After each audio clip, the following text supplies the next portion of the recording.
Hi, it's Claire and welcome to Needle Say More. Today I'm going to show you how to make a mermaid skirt without a pattern. This is the lovely shimmery mermaid fabric for the mermaid skirt. My daughter's waist is 51 centimetres. So I've cut it, I just moved it, but I've cut it at 61 centimetres to give her a little bit of wriggle room either side. So that'll be about 2 centimetres wriggle room either side. I can do elasticated waist at the top, and then it's cut to about 60, but I'm going to trim this for the hem. This mermaid fabric is lovely and shimmery and it's got a really nice texture, but it is so thin. You can probably even almost see through it, and that feels a bit plasticky. So I've got this cotton that's just left over from something else, and I'm going to back it with this. Because of the nature of the fabric, you can't see it through the fabric, but it will just give it a bit more stability for when I stitch on the netting and the tulle on the bottom for the fishy tail, and it'll feel a bit nicer having a cotton backing than having this synthetic fabric. So I'm just going to smooth it out.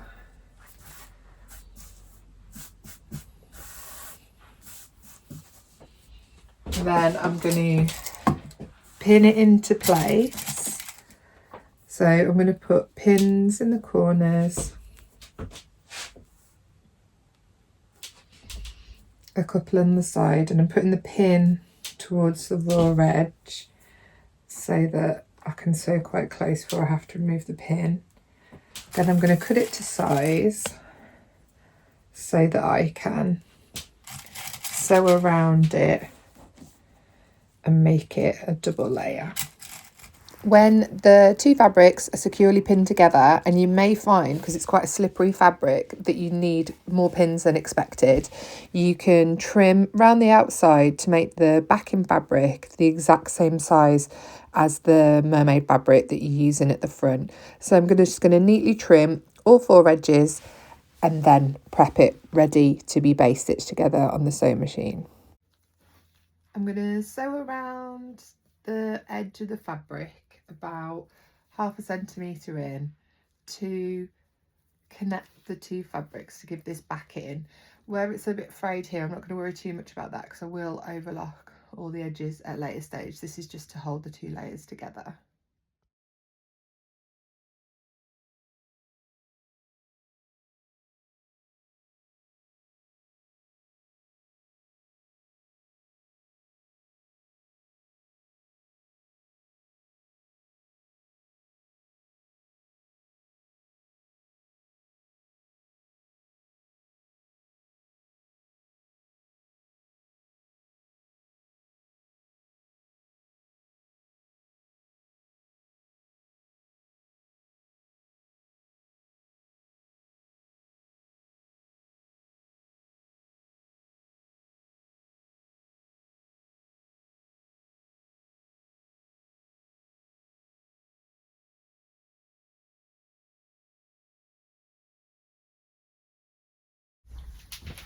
The stripes of the fabric go down that way, so it needs to be folded there to make the side seam, so that when it's constructed into the skirt, the lines are all going that way. So I'm going to start off by sewing down this side to make it into a tube skirt, and then I'm going to overlock that raw edge to get rid of some of these fraying edges, and then I can start looking at constructing it into the mermaid skirt.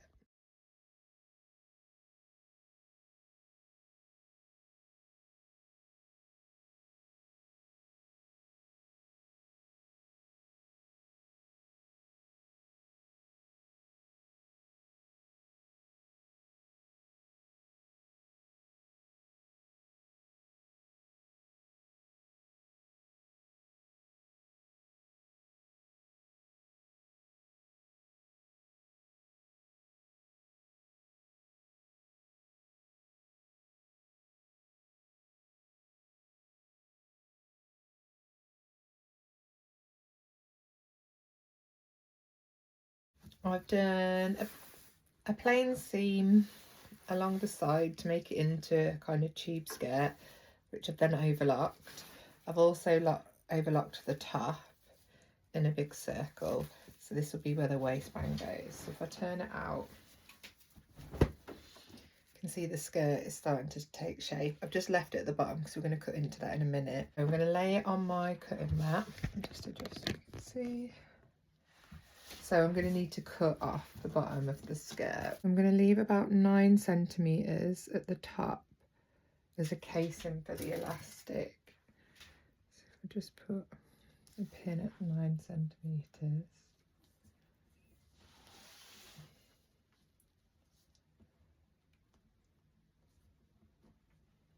So that's for my casing for the elastic. So if I go to the bottom,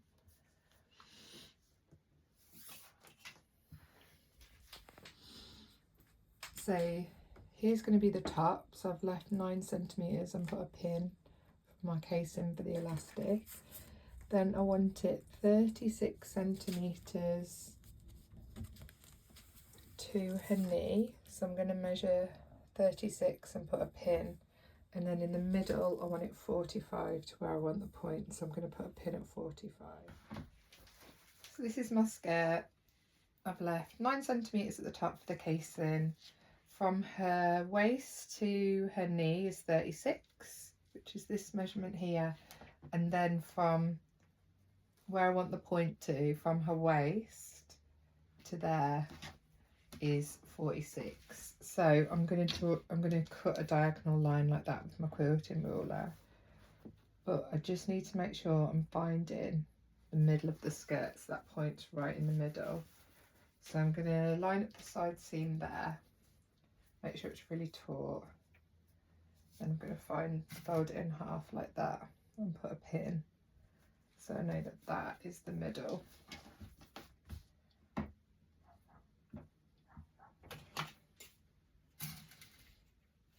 So I want to cut to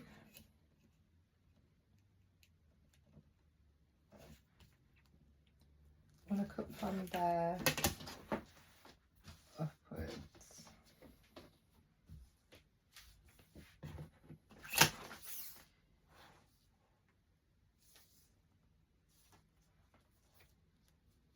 I'm just going to check my measuring one more time.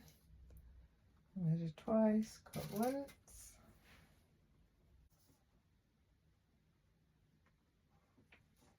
Then I'm going to get my rotary cutter, my quilting ruler. I'm going to cut from this pin up to there to make a point.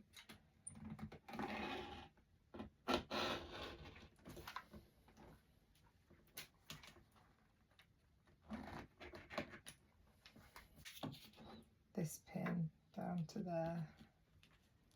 Take that one out now.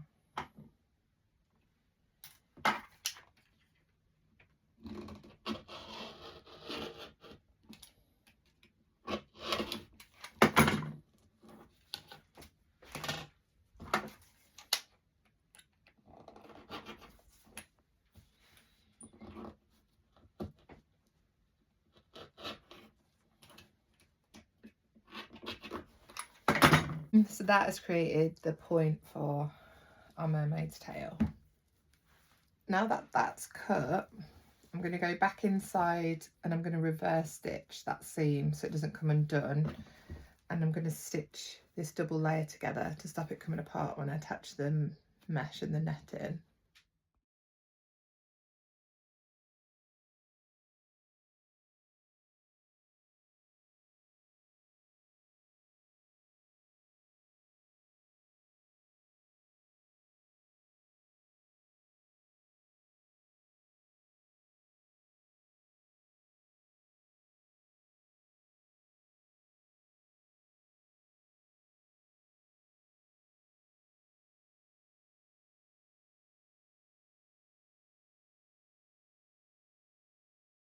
The two edges are now sewn together along the bottom. I did use pins to secure this because I thought if it twists at all and it doesn't line up, it's not going to give a very good finish.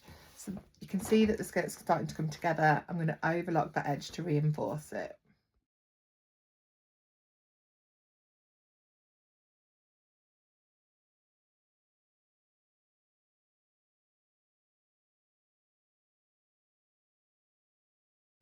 Next, we're going to create the casing for the elastic waistband. So you want to measure your elastic, and then you want to allow an extra 1.5 centimetres for your seam allowance so that the elastic can move around the casing. So here you can see I'm using my seam gauge to measure it all the way around. You want it a really even and neat depth, and it's worth taking your time with this because the whole garment will hang from here. Use pins to secure the folded edge in place, ready for sewing on the sewing machine. When you're sewing the casing in place, it's really important that you do this larger, at least 0.5 centimetre larger than the elastic width. If it's too narrow, you won't be able to get the elastic evenly through the skirt. So make sure you're using the throat plate to get the correct measurements of the casing on your sewing machine so you can get the elastic through. The other thing to remember is to leave a gap to insert your elastic in the next stage.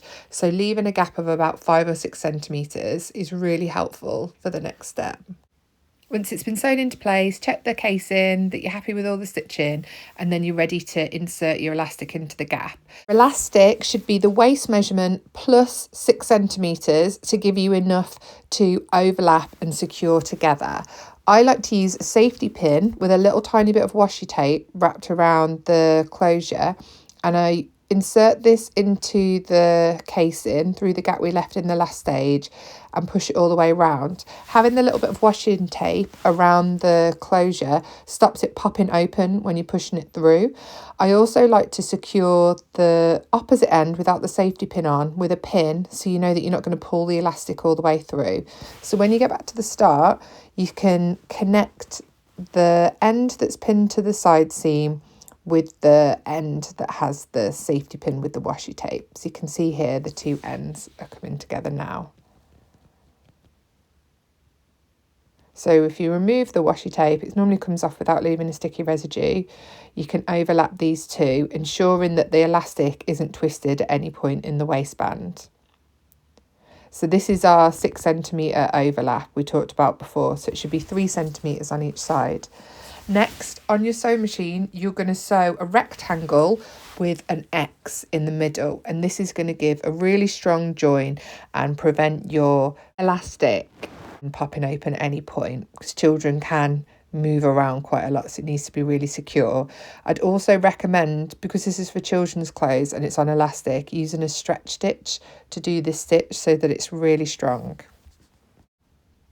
So that looks really secure, it's not going anywhere.